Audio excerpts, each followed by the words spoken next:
Bueno, esta es una reunión para compartir los avances de algo que venimos trabajando hace un buen tiempo, unos 3 meses, y que efectivamente Eugenio y muchos compañeros y compañeras le han dedicado un tiempo significativo a sistematizar los aportes de los sindicatos recogidos en charlas, documentos y una serie de documentación técnica, programática, que fue nutriendo el plan.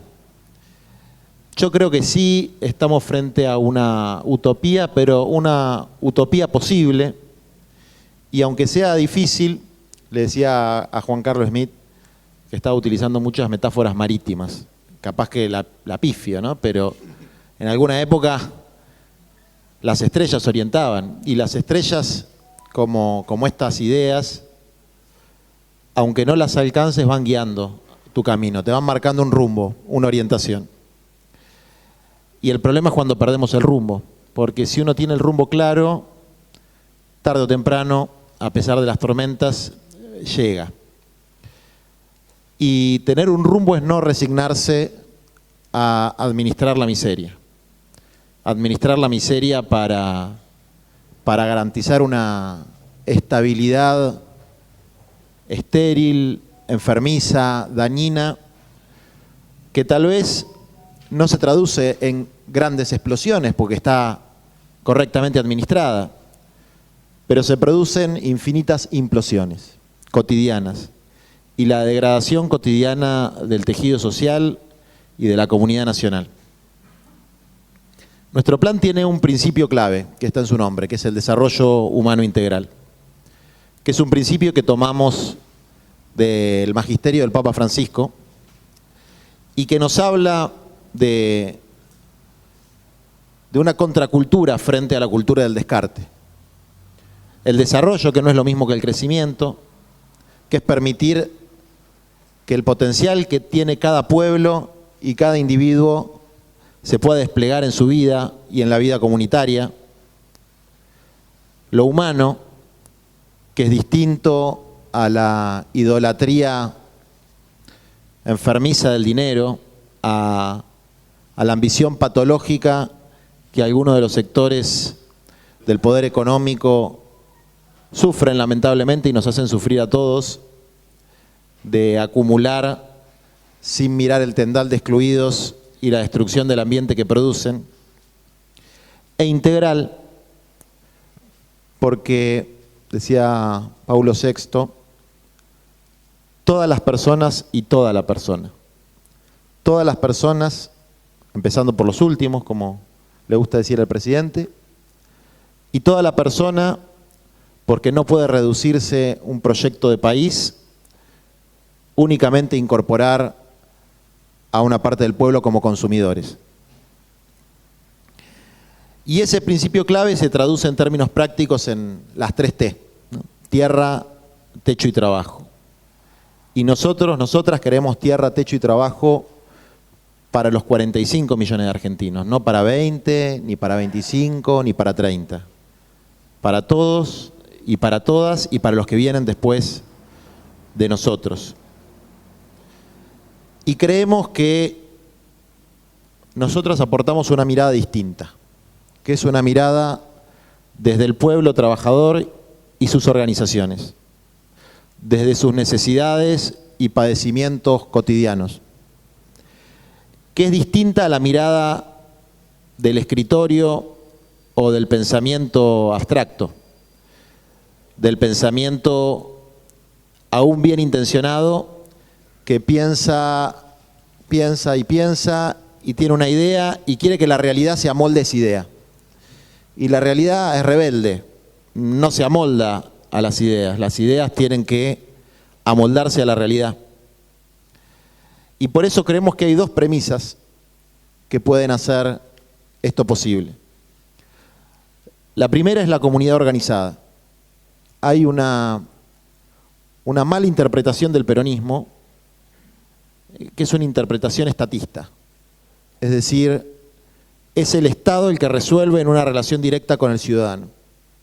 sin la mediación de la comunidad organizada, de las organizaciones libres del pueblo, sean sindicales, deportivas, sociales. Y nosotros tenemos que combatir esa visión porque es una desviación no solamente de la doctrina peronista, no solamente de la doctrina social de la Iglesia, sino que es una desviación de cualquier proyecto verdaderamente popular. La comunidad organizada no solamente está para contener, está fundamentalmente para transformar. Ninguno de nosotros milita para contener, ¿no? Que es una forma, una suerte de eufemismo de reprimir bajo medios suaves. De hecho, la palabra contener y la palabra reprimir son sinónimos, ¿no? El diccionario de Real Academia. Contener es mantener el status quo. Nosotros queremos transformar. Ahora, la comunidad organizada sin un Estado, con un proyecto político y fundamentalmente con capacidad de planificación, por eso es un plan, no alcanza. Y la capacidad de planificación es algo que nos robó el neoliberalismo, pero no el de Macri. Nos lo robó con sangre y fuego al desmontar el Estado justicialista a partir del 76. Y las últimas décadas hemos tenido gobiernos populares, pero mantenemos un Estado neoliberal. ¿Por qué digo esto? Porque algunos puntos clave no se han tocado. La matriz extractiva y agroexportadora, la aduana, la matriz tributaria, la ley de entidades financieras, el Banco Central, son todas herencias pesadas del neoliberalismo. Y entonces cuando nosotros pensamos en la planificación, vamos a contracorriente del Estado y de las estructuras estatales que todavía, a pesar de los gobiernos populares, no se han podido desmontar. Nuestro plan tiene 7 objetivos que se sintetizan en 2 ejes orientadores que forman parte de toda la tradición política y constitucional argentina. El gobernar es poblar de Alberdi, de nuestra primera constitución, de ese liberalismo que tenía un tufillo elitista y antipopular, pero que era un proyecto de país. A mí me gusta más Artigas, como lo decía, ¿no? Porque Alberdi hablaba de poblar con ingleses y alemanes, y Artigas con los gauchos, con los indios, con los más infelices, decía él. Y el general Perón, que en la Constitución del 49, y siempre hablaba que gobernar es crear trabajo, ¿no? Poblar y crear trabajo. Y con esos 2 ejes de la columna vertebral de este programa, tenemos estos 7 objetivos que dijo el compañero Sacia, que cada uno de ellos implica una transformación profunda en la calidad de vida de nuestro pueblo, sobre todo de los más pobres y de los laburantes. No los voy a repetir, están en el cuadernillo, pero si cada uno de nosotros reflexiona sobre eso, vemos, por ejemplo, que en la idea de poblar y de integrar las ciudades está de alguna manera la fuerza de los trabajadores de estos gremios que mencionó Gerardo, de la construcción, del saneamiento, de la electricidad, del gas, todas cosas que me decían que el saneamiento en la Argentina, que obra sanitaria, se creó en la pandemia anterior. Bueno, han pasado 100 años y seguimos teniendo tantos millones excluidos del saneamiento. Es decir, no son satélites ni plantas termonucleares, son agua, luz, cloacas, vereditas, viviendas. Y hoy tenemos tantos excluidos y excluidas de eso que da ganas de llorar en nuestro país, ¿no? Cuando pensamos en conectar el territorio, pensamos en el transporte, Pensamos en el norte, que es de donde viene la mayor parte de los migrantes internos porque no se puede quedar en su provincia. Y cómo se ha desmontado y todavía no se ha podido recuperar del todo, y cómo se han creado esos mitos, ¿no?, para poner a competir el tren con el camión, y cómo se ha perdido. El otro día, hablando con los compañeros del astillero Río Santiago, en algún lugar del mundo alguien tomó la decisión de que no se hagan más barcos en la Argentina. Los puertos pasan como un colador nuestras riquezas naturales. Y así, si sigo con los ejes, vamos a ver que en cada uno de ellos están los movimientos sociales, están los sindicatos, y algo que decir sobre esto tenemos, sobre todo cuando vemos que en las superestructuras políticas, en general, con muchas excepciones, falta una visión integral de lo que queremos para nuestro país. Entonces, con nuestras limitaciones, intentamos hacer un aporte. El método que fuimos diseñando es un método en 3 pasos. Un primer paso es acá, en esta mesa, que se fue ampliando y seguramente se va a ir ampliando, fundada principalmente por los movimientos populares y organizaciones sindicales, que intentamos también, con aciertos y errores, expresar a los sectores populares de la Argentina, al pueblo trabajador. Entonces, de aquí marcar las directrices de lo que nosotros proponemos. Después hay un segundo espacio, que es un espacio técnico, académico, que busca elaborar políticas concretas en un ida y vuelta con esta mesa.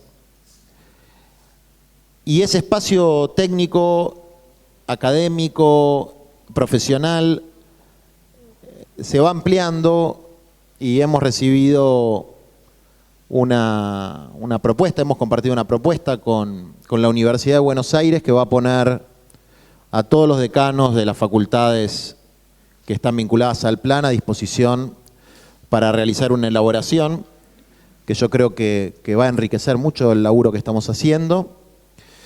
Y además, como los que estamos acá, las que estamos acá, el sector que se piensa ilustrado en la sociedad nos ve, ¿no?, medio mal. Por ahí, no sé, a los decanos de la Universidad de Buenos Aires los ven un poquito mejor. Y la verdad que es bueno, y hay que estar agradecidos de que hayan aceptado el convite, ¿no? Es bueno y es raro, porque para ellos también es un salto salir de los claustros y venir a hablar con nosotros y con nosotras. Y el tercer paso, a partir de las directrices que vamos armando en esta mesa, a partir de los programas y la documentación que se va elaborando en los equipos técnicos y las universidades públicas y privadas que quieren participar, hay un espacio legislativo, que es el espacio más democrático que hay hoy, donde están todas las fuerzas, y particularmente nuestro bloque. Y digo nuestro porque creo que la mayor parte de los que estamos acá, aunque los sindicatos, los movimientos populares mantengan una sana independencia, o en algunos casos por ahí de los partidos políticos, la mayoría de los que estamos acá hemos militado para que se vaya Mauricio Macri y su gobierno neoliberal en el marco del Frente de Todos. Y decía, nuestro bloque y la presidencia de la Cámara se ha comprometido, y creo que hay alguna novedad de eso que después contarán los compañeros, a institucionalizar y transformar en normas, sean leyes, sean decretos, sean resoluciones, los pasos que vamos dando en todos los puntos del programa. Es decir, que tenemos un camino de viabilidad a partir de directrices, de aportes técnicos que van dándole cuerpo y materialidad a esas directrices, y de la traducción al lenguaje del Estado en el marco de la Cámara de Diputados, que en esta democracia representa a todo el pueblo de la nación. Gracias a Cristina, a Diego, a Fede Fagioli, diputados y integrantes de la Cámara que están acompañando ese proceso. voy a ir cerrando con algunas reflexiones que tienen que ver con la coyuntura. ¿Y por qué? Porque nosotros estamos pensando en algo de largo plazo, en una política de Estado. No es para mañana, no es para el año que viene tampoco. Vamos a ir con paso firme, pero sin esas ansiedades que nos da la cotidianeidad. Ahora, todos nosotros y nosotras tenemos tareas y deberes en el día a día.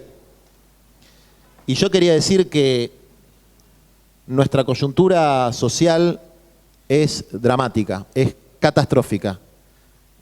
A veces pareciera que las cosas andan más o menos normal, más o menos bien, y creo que los que estamos acá tenemos una conciencia que a veces falta en otros sectores de la catástrofe social que vivimos en el país. Esa catástrofe social la podemos ver en las cifras de empleo, en las aberrantes cifras de pobreza, sobre todo pobreza infantil. Estuvimos haciendo unos cálculos ahí con Diego Bocio y vemos que por lo menos 5,5 millones de argentinos en edad de trabajar sin el IFE quedan absolutamente desprotegidos en términos de ingreso, absolutamente. Vemos que hay 11 millones de argentinos que tienen que pagar para dormir, que o alquilan o si no viven en barrios populares sin agua, sin luz, sin cloacas, sin las condiciones esenciales para una vida digna. Y vemos que el territorio se sigue concentrando y en un momento histórico donde se ve la necesidad de terminar con el hacinamiento, tenemos más del 93% de la población concentrada en ciudades. Y en el marco de esa coyuntura va a ser inevitable una puja distributiva, que es del aquí y del ahora, no del futuro próximo, donde necesariamente tenemos que planificar y actuar con mucha inteligencia y paciencia. Y eso nos produce ansiedad. Al que no le produce ansiedad, el que no está preocupado por eso, vive en otro planeta. Nos produce ansiedad y ante esa ansiedad nos podemos equivocar, podemos tener esas diferencias que decía Gerardo, que son diferencias que enriquecen, ¿no? Diferencias de estilo, diferencias de tiempos, diferencias en torno a las acciones que hacemos para resolver los conflictos que padece cada uno de los sectores. Porque cada uno de nosotros, sobre todo los representantes de movimientos sociales y sindicales, intentamos representar un sector de los trabajadores. Y tenemos que honrar ese compromiso luchando todos los días por el bolsillo de ese sector. Algunos se escandalizan cuando decimos que peleamos por plata. Bueno, peleamos por la patria, peleamos por sueños, pero también necesitamos que los compañeros tengan plata en el bolsillo. Y si hay algo que va en contra del desarrollo humano integral, si hay un plan que va en contra, son los planes que nos ha impuesto históricamente el Fondo Monetario Internacional. No me voy a extender en las cuestiones de coyuntura porque no son los temas que tenemos que tratar en esta mesa, pero cuando se trata de temas que pueden afectar el futuro, afectan directamente una política de desarrollo humano integral. Y a mí me preocupa, quiero decirlo, básicamente 3 aspectos. El primer aspecto es que no señalemos claramente que hemos sido víctimas de una estafa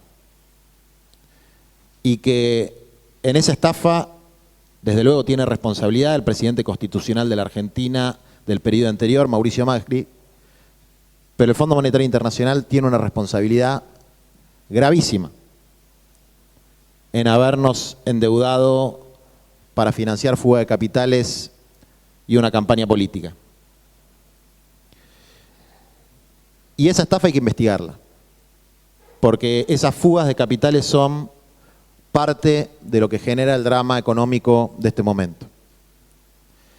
El otro punto es que no podemos seguir endeudándonos y sometiendo la voluntad nacional al Fondo Monetario. Y el tercero y el más inmediato que es al que quería hacer referencia y quiero que lo trabajemos, que lo pensemos, porque está en el Plan de Desarrollo Humano Integral, pero se hace urgente ahora, es la política de ingresos y de salario social para estos 5.5 millones de argentinos que sin el ingreso familiar de emergencia se quedan absolutamente desprotegidos. Absolutamente desprotegidos. Quiero que eso lo pensemos en el marco del plan y en el marco de la coyuntura actual de la Argentina. Por lo menos que tengan un ingreso que les permita superar la línea de indigencia, que son 6.300 pesos hoy. Fíjense de lo que estamos hablando, ¿no? Piensen que una vivienda de 50 metros cuadrados en la capital federal vale $150.000 y en el conurbano $90.000. Es decir, un trabajador con salario mínimo tiene que laburar 50 años sin cobrar un peso para tener una casita, para tener un techito de 50 metros cuadrados. Bueno, eso es lo que marca las grietas verdaderas, ¿no? Porque los que hemos tenido alguna participación política más de costadito, más en el medio, vemos que, esto me lo dijo Smith también un día, ¿no? Que cuando se mueve el barco, unos van para la derecha, otros van para la izquierda. Eso va cambiando. Y eso va cambiando y los que dicen ser puros y absolutamente consecuentes se confunden porque en un mundo contradictorio como este las cosas cambian año a año y todos nos hemos equivocado. Entonces esas grietas son grietitas. Hay otra grieta, esto lo decía el obispo Carrara en su aporte al documento donde habla de la cultura del encuentro. Hay una grieta real que la marca la línea de pobreza, que la marca la dimensión habitacional de la pobreza, que la marca la falta de acceso a la tierra. Y sin cerrar esa grieta, los diálogos de buenos modales no sirven para nada. No resuelven los problemas. Entonces yo estoy muy entusiasmado, así como preocupado por la coyuntura, muy entusiasmado, decía, por la perspectiva que nos abre de hacer como hace mucho que no había, ¿no? Qué sé yo, desde Huerta Grande, un aporte profundo desde las organizaciones populares y sindicales, a la que se va acercando la juventud que lucha contra el cambio climático, los estudiantes, los profesionales, los técnicos, para pensar un país con tierra, techo, trabajo para todos y no solamente para que unos pocos disfruten de este lugar maravilloso que nos dio Dios y al que tenemos que hacerle honor. Muchas gracias, compañeros.